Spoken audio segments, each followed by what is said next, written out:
Est-ce que vous êtes au clair avec vos objectifs ? Est-ce que vous avez une relation saine avec vos objectifs qui vous pousse à aller de l'avant ? C'est toute la puissance de nos objectifs, c'est qu'ils ont le pouvoir de donner une direction à notre business et à notre vie de façon générale. Ils ont le pouvoir de nous soutenir, de nous aider à passer à l'action et de nous aider à servir en tant qu'entrepreneuse. Ce qui est important, c'est d'être au clair avec vos objectifs. C'est de décider quels sont les objectifs que je vais maintenir maintenant plus que jamais, qui m'aideront à avancer avec le courage et l'engagement dont j'ai besoin pour passer à l'action et créer de vrais résultats dans mon business. Restez bien à l'écoute pour découvrir dans cet épisode les stratégies que je vais vous partager sur la façon dont vous pouvez clarifier vos objectifs et les utiliser pour reprendre le pouvoir sur votre business et ramener de la légèreté et du fun dans votre quotidien. Vous écoutez Boostez-vous, le podcast dédié à l'empowerment des entrepreneuses. Je suis Camille, entrepreneuse, coach mindset et business et fondatrice de Boostez-vous. Ce podcast, c'est le rendez-vous incontournable pour toutes celles qui veulent construire une entreprise à leur image. Des épisodes riches en conseils pratiques, en outils, en inspiration et en idées nouvelles pour cultiver votre confiance en vous, passer à l'action et booster votre potentiel entrepreneurial. Découvrez comment transformer votre relation à l'argent et acquérir les compétences nécessaires pour devenir une entrepreneuse audacieuse et prospère. Et maintenant, place à votre épisode du jour. Bienvenue dans l'épisode 58 du podcast Clarifiez vos objectifs pour mieux les atteindre. J'adore les objectifs. Je suis une grande fan d'objectifs. Je l'étais quand j'étais salariée, je le suis d'autant plus depuis que je suis entrepreneuse. Et ça fait longtemps que j'avais envie de vous parler d'objectifs. J'ai déjà fait des épisodes sur le sujet. Mais aujourd'hui, j'avais envie de vous partager 5 ou 6 stratégies qui vont vous aider à vraiment clarifier vos objectifs pour mieux les atteindre. J'aime tellement la fixation d'objectifs qu'en plus de cet épisode de podcast, je vous propose un atelier pour booster votre fin d'année. Pour vous aider à fixer vos objectifs de la fin d'année, on se retrouve le 30 septembre à 14h pour l'atelier Reset d'automne. Réinitialiser ton mindset et tes objectifs pour booster ta fin d'année. Au programme, je vous partagerai 3 étapes simples pour vous réaligner et vous remotiver dans la poursuite de vos objectifs, mais aussi des questions de coaching pour vous aider à retrouver la motivation et aborder la fin d'année avec un mindset de feu. Je prendrai également le temps de vous coacher en direct si vous avez des questions, des blocages sur la fixation de vos objectifs. Vous pouvez me rejoindre en live gratuitement le lundi 30 septembre à 14h pour profiter de cette opportunité de recharger vos batteries et votre motivation pour votre fin d'année. Le lien d'inscription est disponible en description de cet épisode de podcast et sur mon site internet camillegodin.fr. Ce que j'ai pu constater en près de 5 ans d'entrepreneuriat et avec toutes les clientes que j'ai accompagnées, c'est qu'à ce moment précis de l'année, on arrive dans la dernière ligne droite de l'année, ou le moment où sort cet épisode, on est fin septembre, et donc il reste quelques mois avant de boucler l'année. Et les comportements à ce stade de l'année, il y a 2 types de comportements que j'ai pu identifier. C'est est-ce que je vais y aller à fond ? Est-ce que je vais m'engager envers mes objectifs pour les atteindre d'ici la fin de l'année et je vais faire preuve de courage pour passer à l'action et atteindre mes objectifs ? Ou au contraire, est-ce que je vais renoncer ? Est-ce que je vais revoir mes objectifs à la baisse ? Et est-ce que je vais renoncer à mon pouvoir sur ma vie, sur mon business ? Quand on commence à changer nos objectifs, quand on commence à les réarranger, ce qui se passe la plupart du temps, quand on les revoit à la baisse, on rentre dans une espèce de spirale descendante. Et je trouve que c'est une approche qui est particulièrement désempouvoirante, désempuissante. Alors il n'y a pas vraiment de mot en français pour exprimer ce mot de disempowerment. Et c'est cette idée-là. Ce que je vais vous partager aujourd'hui, ça va vous être particulièrement utile si vous êtes dans cette vibe de revoir vos objectifs à la baisse, alors que ce soit en fin d'année ou à n'importe quel autre moment de l'année d'ailleurs. Et je vais vous partager mes stratégies qui vont vous aider à clarifier vos objectifs et vous donner l'énergie pour aller les chercher, pour aller les atteindre, quel que soit le moment de l'année et quel que soit le stade où vous en êtes dans l'avancée de vos objectifs. La première de ces stratégies, je vais mettre un peu les pieds dans le plat, mais ça va être d'avoir des objectifs, de se fixer des objectifs. En tant qu'entrepreneur, c'est fondamental d'avoir des objectifs dans notre business.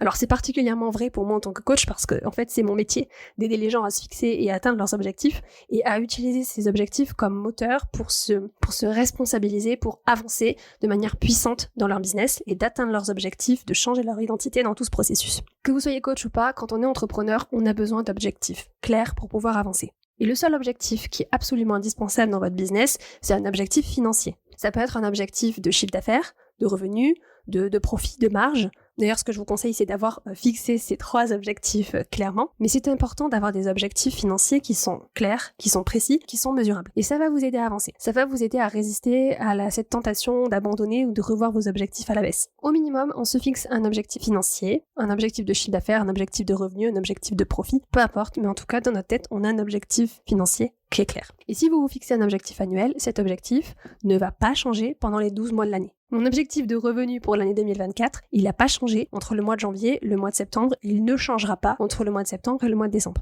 Alors, si vous n'êtes pas à l'aise avec l'idée de vous fixer des objectifs en termes financiers, déjà, je vous invite à aller interroger ce malaise. Pourquoi est-ce que vous n'êtes pas à l'aise? Qu'est-ce qui vous dérange? Mais si ça vient toucher des choses trop profondes, il y a une autre alternative, ça peut être de vous fixer des objectifs sur d'autres domaines importants de votre entreprise. Par exemple, vous pouvez fixer des objectifs en termes de croissance de votre audience, que taille de votre liste mail, taille de personnes qui vous suivent sur les réseaux sociaux. Alors personnellement, je suis un petit peu plus réticente sur ces objectifs en termes de croissance d'audience, parce que on parle souvent de vanity metrics, c'est que ce sont pas des chiffres qui sont si significatifs que ça pour le succès de votre business. Parce qu'on peut avoir de très grosses audiences et ne pas faire de chiffre d'affaires. On peut avoir de très grosses audiences et ne pas vendre, ne pas avoir de l'argent qui rentre dans notre business. Donc si vraiment vous êtes très mal à l'aise avec les objectifs financiers, vous pouvez choisir un autre type d'objectif, même si mon conseil ce serait quand même de choisir un objectif financier qui soit lié à votre chiffre d'affaires, qui soit lié à l'argent qui va rentrer dans votre business. On est d'accord que l'entrepreneuriat, ça se limite pas à un chiffre d'affaires, et l'idée, c'est pas de courir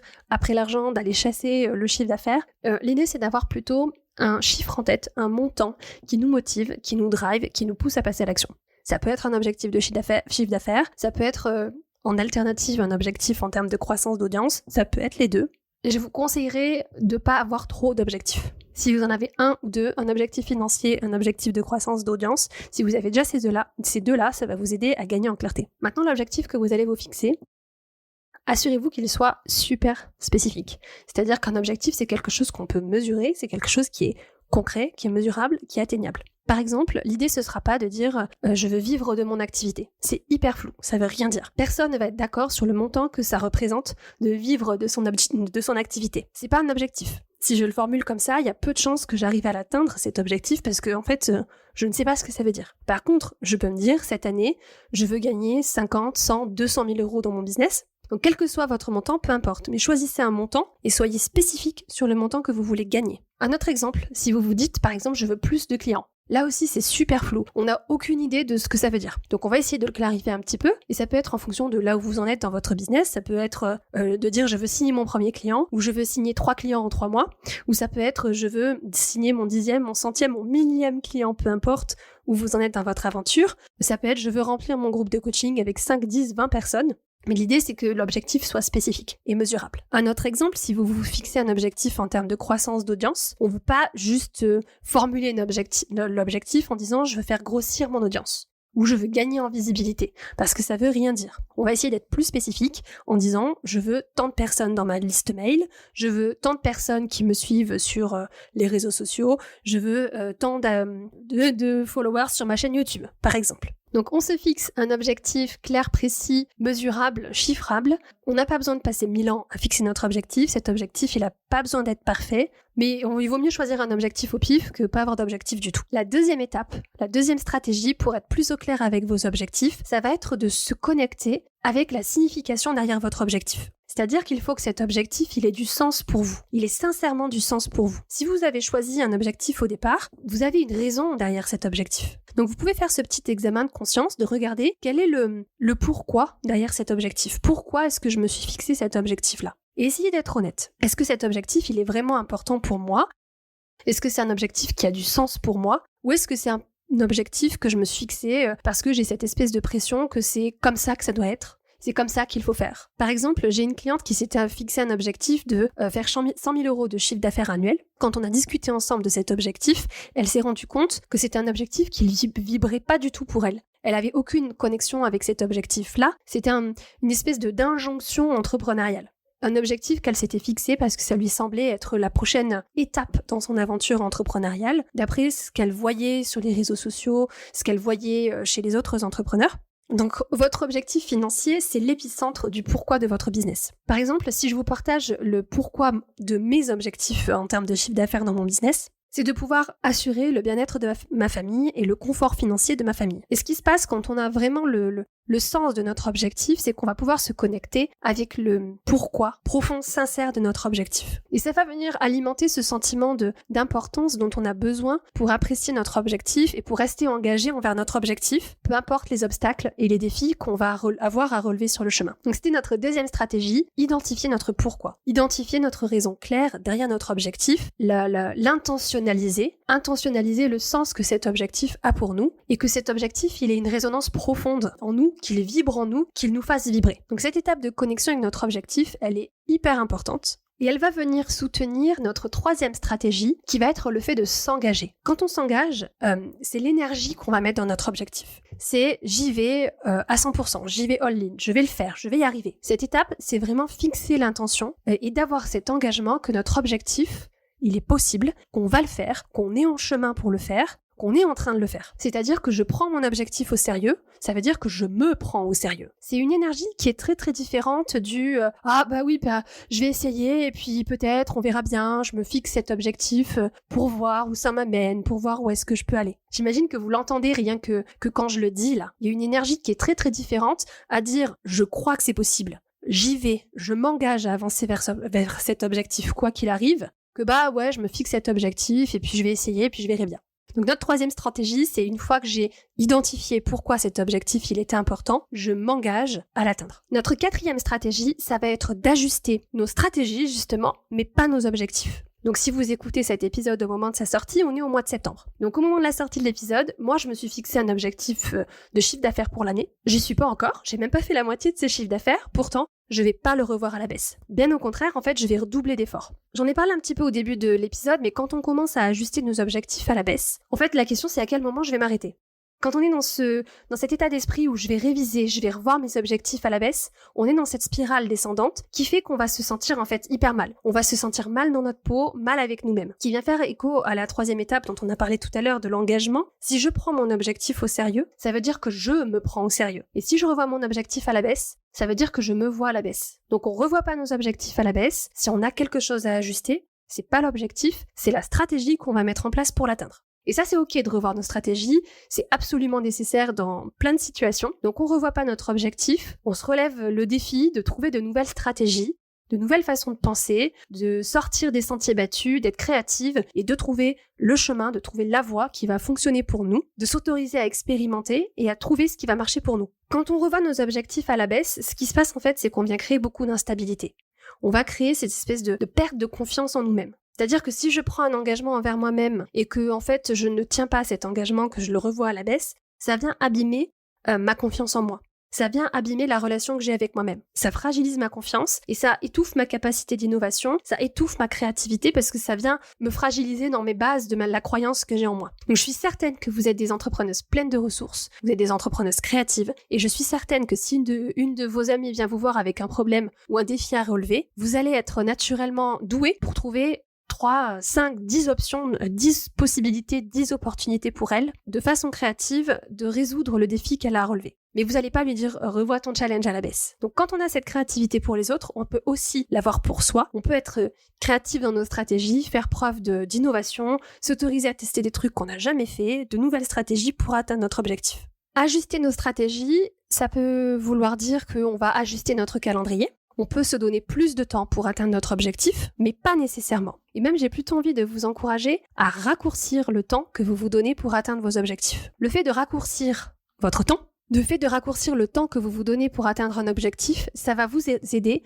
à enlever tout le superflu. Et c'est notre 5e stratégie, enlever le superflu. Quand on se donne du temps pour faire les choses, on peut avoir tendance à se dire « Oh là là, ça va être difficile, il y a tellement de choses à faire pour atteindre cet objectif, ça va me demander beaucoup de travail, j'ai beaucoup d'étapes à faire, je sais pas par quoi je dois commencer, il y a tellement de choses à faire. » Voilà, tout ce discours intérieur-là, il va créer beaucoup de confusion, beaucoup de doutes et beaucoup de surplace. Donc le conseil que je peux vous donner, si vous êtes un peu dans cet état mental là, à propos de votre objectif, c'est de raccourcir radicalement votre calendrier. Si vous avez un objectif de chiffre d'affaires annuel, posez-vous la question, ok, en fait, comment je pourrais faire pour atteindre cet objectif en 6 mois? Donc là, on est au mois de septembre, si vous avez votre objectif de chiffre d'affaires annuel et que vous dites, oh là là, je suis pas du tout dans les clous pour atteindre mon objectif, on va se dire, ok, comment je peux faire pour atteindre mon objectif en 3 mois? En octobre, novembre, décembre, là, comment je peux faire pour atteindre cet objectif en 3 mois? Donc le fait de raccourcir notre temps, ça va nous permettre d'enlever tout le superflu, de simplifier nos stratégies, nos plans d'action et d'aller à l'essentiel.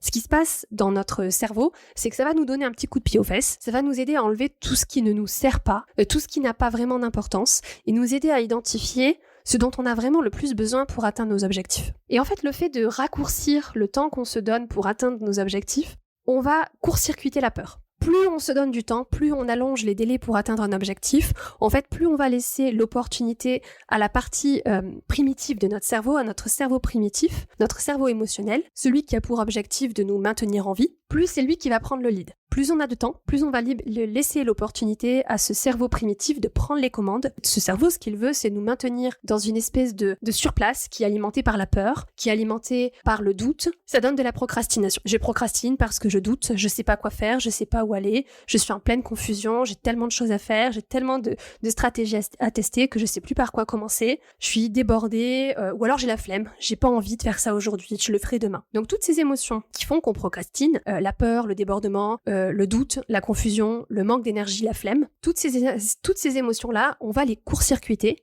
On va venir court-circuiter cette partie-là de notre cerveau quand on va raccourcir radicalement le temps qu'on se donne pour atteindre un objectif. Quand on raccourcit le calendrier, dans notre cerveau, ça fait une espèce d'interruption de tous ces schémas de pensée. On se dit, ok, là, il faut à l'essentiel. Et tout d'un coup, boum, vous commencez à voir exactement ce que vous devez faire, les stratégies que vous devez mettre en place, les choses que vous devez apprendre à faire pour réussir à atteindre votre objectif dans un temps beaucoup plus court. Et la 6e stratégie que je voulais vous partager aujourd'hui, c'est de garder votre objectif en ligne de mire, mais de pas le mesurer au quotidien. Pour rester au clair avec votre objectif, plutôt que de mesurer le résultat concret de l'objectif que vous voulez atteindre, mesurez les stratégies que vous mettez en place au quotidien.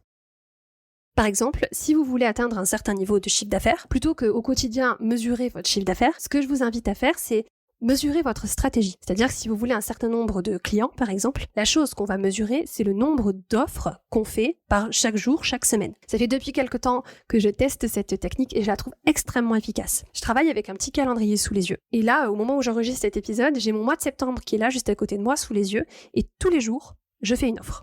Et chaque jour où je fais une offre, je mets une petite croix sur mon calendrier. Et je vous assure que de voir aligner toutes ces croix, c'est ultra motivant. Donc je mesure la stratégie. C'est-à-dire que ma stratégie pour atteindre un certain niveau de chiffre d'affaires, la stratégie que moi j'ai choisie, c'est de faire des offres tous les jours. Et je peux mesurer ma stratégie et je peux mesurer si j'ai des ajustements à faire dans ma stratégie. Ok, donc notre objectif, c'est notre ligne de mire. C'est notre point à l'horizon. Et pour terminer cet épisode de podcast, j'ai vraiment envie de vous inviter à interroger la relation que vous avez avec vos objectifs. Si vous n'avez pas envie de vous fixer des objectifs et que c'est une étape sur laquelle vous rechignez, je vous invite vraiment à examiner pourquoi c'est le cas. Est-ce que vous avez peur de vous engager parce que vous avez peur d'échouer ? En général, c'est la raison que j'entends le plus souvent chez mes clientes et les entrepreneuses avec qui j'échange. La plupart du temps, elles veulent pas se fixer un objectif parce qu'elles pourraient ne pas atteindre leur objectif. Ce que j'ai envie de vous partager aujourd'hui, c'est que cette façon de penser, c'est une façon d'échouer par anticipation. C'est-à-dire que si je me fixe pas d'objectif, si j'ai peur de pas y arriver, je n'y arriverai pas parce que je ne me fixerai même pas d'objectif. C'est de la logique de base, c'est la loi de l'attraction de base. Et je vois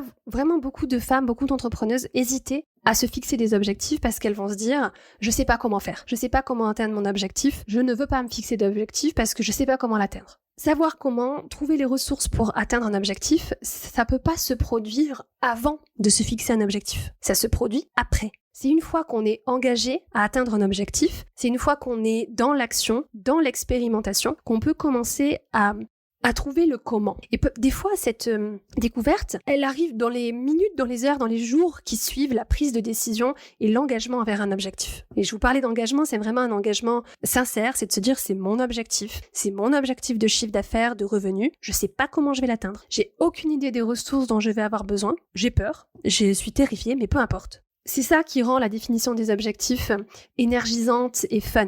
C'est normal de pas savoir comment faire. C'est justement toute la beauté de la question, c'est que je ne peux pas savoir comment faire tant que j'ai pas commencé à essayer. Donc votre objectif, c'est votre ligne de mire, c'est votre point d'arrivée, c'est pas votre point de départ. Donc définissez votre ligne d'arrivée, ça va donner à votre cerveau l'énergie, l'élan, d'un point de vue énergétique et mécanique, ça va vous donner un point de focus. Définissez votre ligne d'arrivée et ensuite vous allez utiliser cette ligne d'arrivée pour vous inspirer, pour vous pousser en avant et le comment, il viendra après. Ok, et pour résumer sur nos 6 stratégies pour clarifier nos objectifs pour mieux les atteindre, la première, c'est d'avoir un objectif, pas 50, 1 ou 2 max, clair, précis, mesurable. La deuxième, ça va être de se connecter avec cet objectif, que cet objectif, il ait un vrai sens pour nous, qu'il y a un vrai pourquoi derrière. La troisième stratégie, ça va être de s'engager pleinement envers notre objectif. La quatrième étape, la quatrième stratégie, ce sera d'ajuster nos stratégies, mais pas nos objectifs. On peut se donner plus de temps, on peut se donner moins de temps, mais l'objectif, une fois qu'on se l'est fixé et qu'on s'est engagé envers lui, on le change pas. Si on raccourcit le temps, ça va nous emmener sur la cinquième stratégie qui va être d'enlever le superflu. On élimine tout ce qui sert à rien et tout ce qui nous fait douter, procrastiner et qui nous maintient dans le surplace. On va à l'essentiel en ce qui concerne nos objectifs. La sixième stratégie, ça va être de considérer que notre objectif, c'est notre ligne d'arrivée, c'est pas notre point de départ. Si j'ai peur et que je sais pas comment faire pour l'atteindre, c'est normal, c'est exactement pour ça que je me suis fixé un objectif. Voilà pour ce que je voulais vous partager aujourd'hui. Si vous avez besoin d'aide pour fixer vos objectifs de fin d'année, je vous donne rendez-vous le 30 septembre à 14h pour l'atelier Reset d'automne, l'atelier pour réinitialiser votre mindset et vos objectifs pour booster votre fin d'année. Au programme, vous aider à vous sentir plus motivé et positif que jamais pour atteindre vos objectifs 2024, peu importe où vous en êtes à ce stade, faire le point sur votre année et lâcher prise sur les erreurs ou les opportunités manquées. Décidez ou redécidez votre objectif et abordez la fin d'année avec une énergie renouvelée. Je vous partagerai 3 étapes simples pour se réaligner et se remotiver dans la poursuite de nos objectifs et des questions de coaching pour vous aider à retrouver la motivation et l'élan pour aborder votre fin d'année avec un mindset au top. Je prendrai aussi le temps de vous coacher en direct si vous avez des questions, des blocages, besoin d'aide, besoin d'un regard extérieur sur vos objectifs. Pour tout ça, je vous conseille de me rejoindre gratuitement en live le lundi 30 septembre à 14h pour profiter de cette opportunité de recharger vos batteries et votre motivation pour la fin d'année 2024. Le lien d'inscription est disponible dans la description de cet épisode de podcast ou sur mon site internet camillegaudin.fr. Voilà ce que je voulais vous partager aujourd'hui. On se retrouve très vite pour un prochain épisode. D'ici là, prenez bien soin de vous. Bisous! Merci d'avoir écouté l'épisode de Boostez-vous de cette semaine. Si vous avez aimé ce podcast, assurez-vous de vous abonner sur votre plateforme d'écoute préférée pour ne jamais manquer un épisode. J'apprécierais énormément si vous pouviez aussi laisser un avis 5 étoiles sur Apple Podcast ou sur Spotify. Vos avis sont précieux pour aider les femmes entrepreneuses comme vous à découvrir tous les conseils et les idées que je partage ici pour aider les entrepreneuses audacieuses à s'épanouir dans un business prospère. Si cet épisode vous a plu, n'hésitez pas à le partager à vos business friends ou sur Instagram où vous pouvez me taguer. Mon compte c'est boost.et.vous. C'est toujours un immense plaisir de voir vos partages et de pouvoir échanger avec vous. Merci à vous pour votre écoute, votre soutien et merci de faire partie du mouvement de l'empowerment féminin. À la semaine prochaine. Bisous!